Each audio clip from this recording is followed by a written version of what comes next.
Bonjour Michel. Oh, salut Barbu. Comment tu vas? Ah bah, très très bien. Bon. Très bien. Donc j'ai entendu dire que tu faisais des actions sociales, mais aussi des choses plus personnelles. Ça a commencé dans fin des années 80, quand j'ai rencontré le mouvement humaniste. Et on agissait beaucoup dans les quartiers, c'était tout ce qui concernait la transformation sociale. Mais en même temps, l'idée c'était pas seulement de faire des actions sociales, mais de permettre aussi aux gens de prendre du temps pour ce qu'on appelait à l'époque le développement personnel. On ne peut pas imaginer changer le monde si on n'est pas en train de se remettre en question soi-même. Et la remise en question personnelle, elle est limitée si on n'est pas aussi en train d'agir dans le monde. Et donc aujourd'hui, beaucoup de gens ressentent un certain mal-être dans notre société. C'est le qu'on puisse dire. J'aimerais savoir un petit peu ton point de vue là-dessus, d'où ça vient et qu'est-ce qu'on pourrait bien faire pour essayer de sortir de ça. T'as plusieurs jours pour en parler ou juste 5 minutes? Après, allez, déjà d'où ça peut bien venir? La première chose qui me vient, la première chose qui me saute aux yeux, sinon au cœur en réalité, c'est vraiment cette pression liée au capitalisme. Ce qui me touche beaucoup, c'est que cette idéologie sépare. En fait, elle est très très individualiste. Je trouve vraiment que fondamentalement, ce qui me paraît le plus douloureux, en réalité, au-delà des thèmes économiques, c'est vraiment cette sensation que cette idéologie oublie que rien n'est séparé, que les êtres humains sont tous en interaction les uns les autres, que cette interaction, elle ne supporte pas qu'il y ait des dominants et des dominés. À force de séparer à la base, mais aussi de séparer en hauteur, on nie. En fait, il y a une négation extrêmement violente, en fait, de justement cette interaction, cette interactivité de toute façon qui a à voir avec l'être humain dans son essence. Et c'est pas seulement dans le travail, enfin, j'ai l'impression que tu parles de ça, mais c'est pas que dans le milieu du travail. Non, mais en réalité, cette chose-là va s'immiscer dans toutes les relations familiales, les relations avec les amis, avec cette chose-là où je dois prendre des vacances pour moi, où je dois acheter pour moi, ou si j'achète un smartphone ou je sais pas quoi, c'est à aucun moment avec la coprésence des enfants de mine qui... sinon on n'achèterait plus. Mais sinon on n'achèterait plus. Et c'est un peu ça le problème aussi. C'est-à-dire on nous donne cette idéologie comme la plus élevée. Voilà, on est arrivé au summum de l'humanité. Il n'y a pas de plus élevé que cette proposition-là. Et c'est ça qui est dramatique pour moi. C'est que bien sûr il y en a d'autres, mais il faut qu'on change d'histoire. Il faut qu'on propose une autre histoire, un autre récit, un autre mythe pour l'humanité en fait. L'argent, l'individualisme, c'est un mythe. Ouais. Qu'est-ce que ça veut dire un mythe? C'est une histoire. Si tu me parles des arbres ou des étoiles ou de toi en tant qu'être humain, de comment on est constitué, ça c'est une réalité. L'argent comme moteur de l'histoire, l'argent comme Dieu aujourd'hui, c'est un mythe, dans le sens où c'est un produit de la pensée humaine. C'est pas une réalité en soi. Donc si c'est pas une réalité en soi, est-ce qu'on ne pourrait pas changer de mythe? Est-ce qu'on ne pourrait pas proposer une autre histoire pour l'être humain, qui soit plus intéressante? Puis c'est un mythe qui nous oriente dans une certaine direction aussi. Voilà, de croissance infinie, qui n'est pas possible par exemple. Sans arrêt, la croissance permanente, non, c'est pas possible, ça marche pas comme ça. Donc voilà, ce mythe-là, il nous amène droit dans le mur. Mais ce n'est qu'un mythe. Ouais. Mais quand on parle de mal-être des gens, il me semble aussi qu'il y a cette chose-là de méconnaissance du psychisme humain. Ah, le psychisme. Ouais. Comment ça marche là-haut? Comment fonctionne la conscience? Comment on absorbe nos expériences et comment on les traduit à l'extérieur? Et on ne nous apprend pas du tout ça. Par exemple, quand on fait des cours de psychologie de base, c'est parce que je fais psycho à la fac. Mais à part si je fais psycho à la fac, ou éventuellement si j'ai un problème psy, je suis déprimée, je suis en dépression, alors je vais aller voir un thérapeute. Mais sinon, à aucun moment, ou très très peu, on nous dit, ben voilà, c'est quand même intéressant de savoir comment l'être humain fonctionne. Pourquoi j'ai des accès de colère, comment ça fonctionne la tristesse, les émotions, l'interrelation. Mais à quoi ça sert de savoir toutes ces choses-là au quotidien, pour soi-même? Ben, je pense à vivre mieux parce qu'on comprend ce qui nous arrive à l'intérieur. C'est-à-dire, tu sais, c'est un peu comme si je voulais conduire une voiture sans qu'on m'ait jamais appris comment ça marche. Alors qu'on devrait l'apprendre tout petit, on devrait l'apprendre. Comme on apprend à lire, à écrire, à compter, on devrait aussi apprendre comment on fonctionne. Est-ce que c'est pas intéressant de savoir comment mon corps fonctionne, comment je suis foutue à l'intérieur, pour mieux vivre aussi, parce que je vais mieux comprendre ce qu'il faut que je mange, etc. Et pourquoi il faut que je fasse de l'exercice physique, tout ça.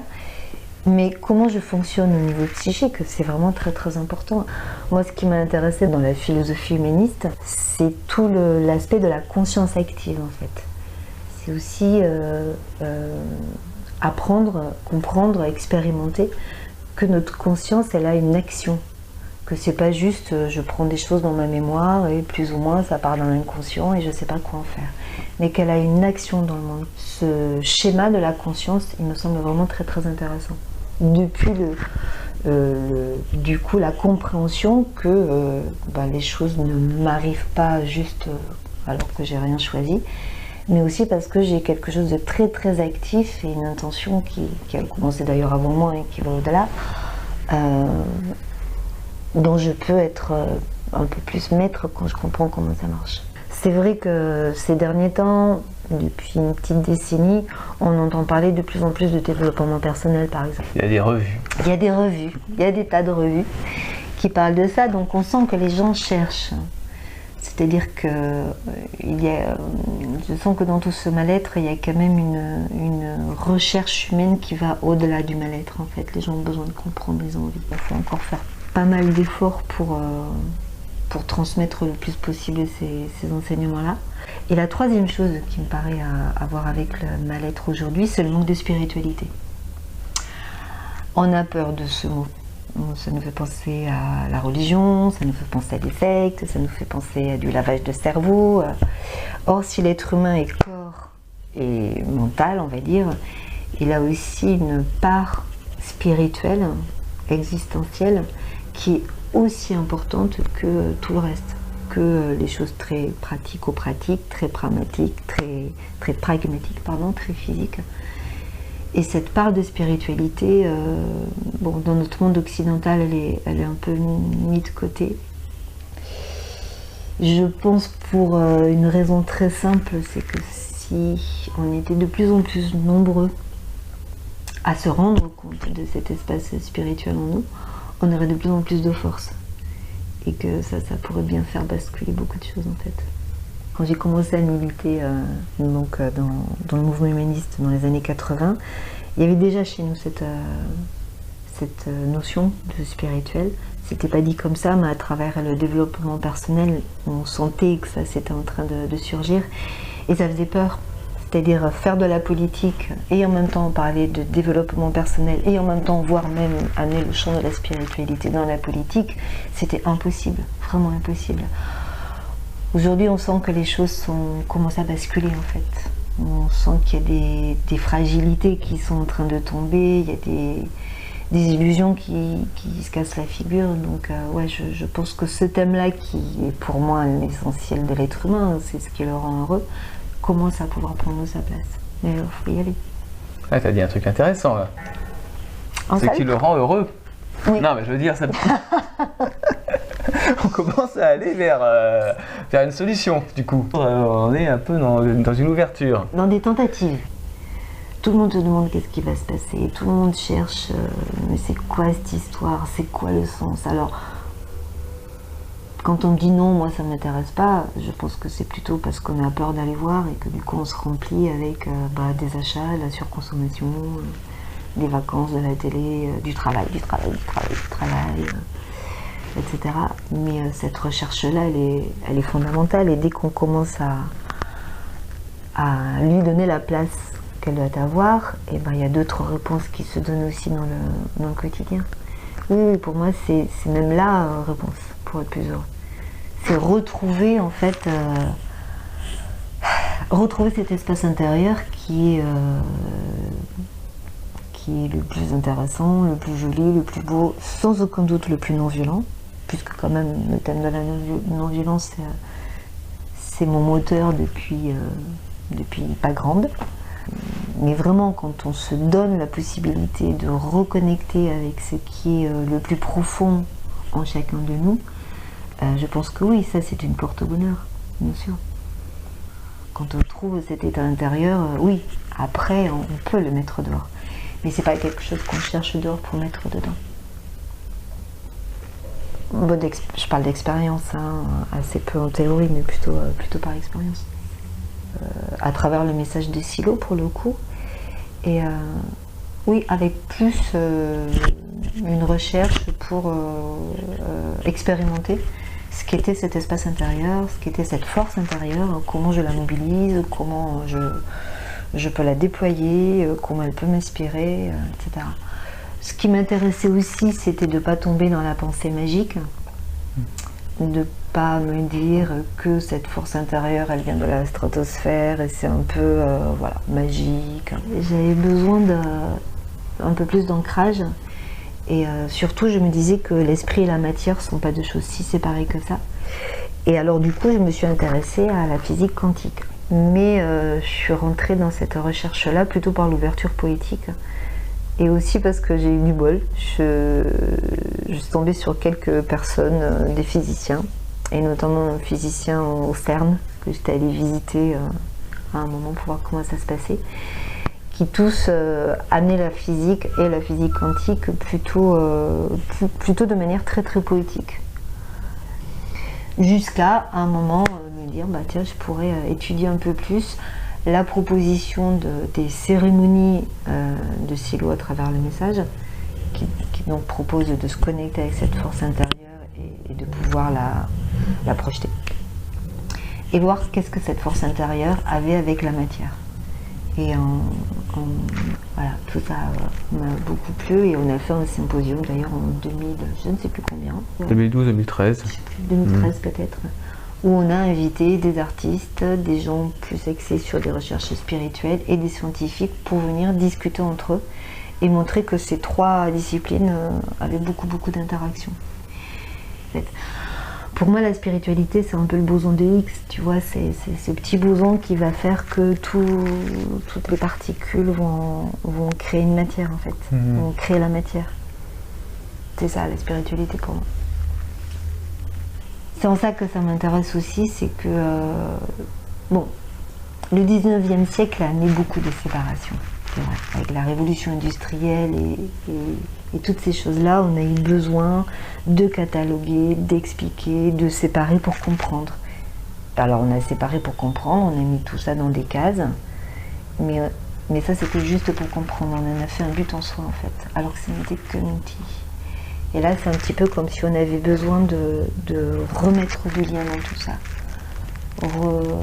Remettre du lien, décloisonner la pensée, décloisonner les gens, décloisonner les disciplines, faire en sorte que tout ça fonctionne ensemble en fait. Les choses vont bien lorsqu'elles marchent ensemble. Dans ma vie, en fait, ce qui était important pour moi, c'était d'arriver à être militante sociale, travailler. Pas du tout être en dehors du système, mais devoir travailler. Voilà, je suis formatrice dans les hôpitaux pour tout ce qui est gestion des situations difficiles et puis aussi dans d'autres structures pour tout ce qui est accompagnement du bien vieillir, de la préparation à la retraite jusqu'à la mort en fait. Donc je travaillais, j'étais militante sociale, je faisais tout un travail personnel de recherche sur soi jusqu'à la spiritualité.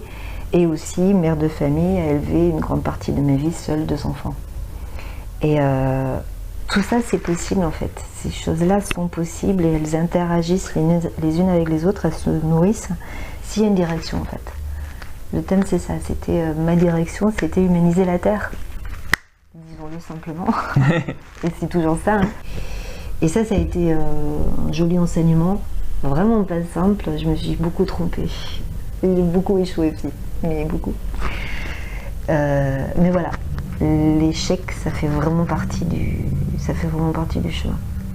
Les ratages, mais tout ça avance quand même. Donc les solutions au mal-être, Oui. pour moi, c'est pouvoir raconter une nouvelle histoire. Faire en sorte que les gens se retrouvent, qu'il y ait vraiment des endroits où on peut se connecter avec le meilleur de soi et où on peut partager ça avec les autres et avoir un récit commun, une image commune. Dans cette image commune, pour moi, c'est le thème de la nation humaine universelle. Ça, pour moi, c'est un récit. Ça, pour moi, c'est quelque chose qu'on peut mettre dans le futur et qu'on peut partager avec d'autres. Pour moi, vraiment, ce qui est important, c'est qu'est-ce qu'on peut faire pour que chaque personne puisse se retrouver à l'intérieur, connecter avec un truc, le partager avec l'autre dans une image commune. Tu vois? Et une image commune de nation humaine universelle non violente. C'est complètement utopique l'histoire. Mais ça ne marchera pas sans utopie. C'est impossible. Si on ne met pas, à un moment, s'il n'y a pas quelque chose qui choque les consciences. Mikl en parle très très bien dans son bouquin La théorie du choc. Et c'est un choc sur la sécurité, c'est un choc sur l'économie, on crée de plus en plus de pauvreté. Et les gens sont en sidération totale. On le sait, dans des cas d'extrême violence, la tête ne fonctionne plus. C'est exactement ce qui se passe au niveau social aujourd'hui. Les gens ont peur, donc ils sont coincés là comme ça, pas tous, hein, il y en a quand même qui sont un peu plus réveillés. Qu'est-ce qu'il va faire qu'à un moment ça se réveille? Un autre choc, mais cette fois-ci un choc pour le futur, constructif et qui résonne à l'intérieur, quoi. Donc ça veut dire quoi? Ça veut dire que moi dans mon quotidien, 1 fois, 2 fois par semaine, je vais être dans mon quartier, je vais essayer de parler avec les gens, d'écouter ce dont ils ont besoin, d'échanger beaucoup jusqu'à ce qu'on trouve quelle est la particule commune qui va faire qu'on va pouvoir faire des choses ensemble. C'est très très lié à la relation que je vais mettre avec les gens dans ma vie quotidienne en fait. Ou simplement faire de la méditation tout seul sur son canapé, là, c'est pas suffisant non plus. Non. Évidemment, c'est pas suffisant. Alors, c'est très utile. Oui, c'est très utile parce que ça recentre, parce que ça nous rend meilleurs, parce que surtout ça recentre en fait. On reconnecte avec son soi et qu'on en a besoin. Donc quand c'est quotidien, c'est formidable, mais là c'est pas tous les jours. Alors qu'est-ce qui manque? Moi je te... Non, oui, cette méditation, qu'est-ce qui lui manque? Ou même simplement l'action depuis à distance à travers Internet? Franchement, pour moi c'est cette image commune. C'est cette histoire, c'est cette nouvelle mythologie. C'est ce nouveau mythe. C'est ça qui manque aujourd'hui. Donc c'est décentralisé, mais c'est ensemble quand même. Oui, bien sûr. Oui, je peux la reprendre. Ça se sentait déjà par exemple avec les indignés. Quand le mouvement des indignés a commencé à Puerta del Sol, et puis ce qu'on a fait en France, et notamment à Paris, dont on a assez peu parlé en fait, c'était vraiment cet apprentissage de l'horizontalité. C'est un vrai bazar au départ, hein, bien sûr. Mais plus il y aura des petits mouvements comme ça qui vont fonctionner de manière décentralisée, qui vont fonctionner avec cette foi, avec cette spiritualité, mais cette affirmation d'une spiritualité, etc., plus à un moment ce récit va surgir en fait. Il me semble qu'en fait la race humaine est justement cette race dans laquelle tout peut se vivre, se nettoyer, se réconcilier pour le meilleur. Vraiment, je pense ça. Je cautionne pas la violence, mais quelque part, c'est normal qu'il y ait toutes ces tentatives et tous ces échecs et ces guerres, etc., parce qu'on est en train d'apprendre à sortir à dépasser la violence, en fait. C'est un processus d'apprentissage. Mais l'humanité a toutes les caractéristiques. Il n'y a pas eu d'erreur à la base, elle a toutes les caractéristiques pour produire ce processus. Et peut-être que c'est même sa mission en termes d'humanité au niveau de l'univers, j'en sais rien. Peut-être. Mais alors là, on n'a pas les plans. Hein. Peut-être qu'on les a, mais on les voit pas, quoi. On n'arrive pas à les voir. Peut-être. Si on savait qu'on les a, les plans, imagine. Du coup, on les chercherait. Et on finirait par les trouver. Mais si on ne sait pas qu'en tant qu'humanité, on a cette mission-là, tu vois, d'amener tout un processus de transmutation vers une humanité réconcilier, pacifier, et que c'est ça la Non direction. violente. Ici, on ne sait pas qu'on a les plans. Non, on va rien chercher du tout. Et puis on va dire, on est des fourmis, on peut rien faire. On met des fourmis dans l'univers. Et... Après, c'est pas explicable, hein, c'est plutôt c'est plutôt une recherche intérieure qui m'amène à un moment à ça, comme une supposition. Et si l'humanité en tant que telle avait une mission un peu plus grande que celle qu'on veut bien lui attribuer, qui est de survivre à elle-même. Parce que c'est quand même un peu ça qui est en train d'arriver. Et si toutes ces choses-là avaient un autre sens, qui est vraiment une immense évolution. Et quand tu parles de transmutation, c'est plus que se survivre à soi-même, Bah, c'est du coup, oui. passer à un autre état, quoi, Un autre devenir état. une nouvelle humanité. Oui, oui, un nouvel être humain en fait. Mais pas comme une sorte d'accident, vraiment comme une mission. Et que tout ce qu'on est en train de vivre, c'est peut-être, entre guillemets, une espèce d'épreuve du feu. C'est peut-être le passage obligé pour faire en sorte que ce nouvel être humain naisse. Il y a une très belle nouvelle de Silo qui raconte tout ça de manière très inspirée, qui s'appelle Le jour du lion ailé. Voilà. S'il fallait lire quelque chose aujourd'hui, ce serait Le jour du lion ailé, bien sûr. Voilà. Eh bien, merci beaucoup, Michel. Eh bien, avec grand plaisir, Barbu. C'est un vrai plaisir. Partagé. Ouais.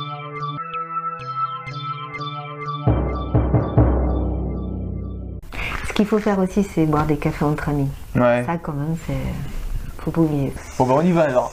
Allez, viens, on y va. Ah bah, c'est parti.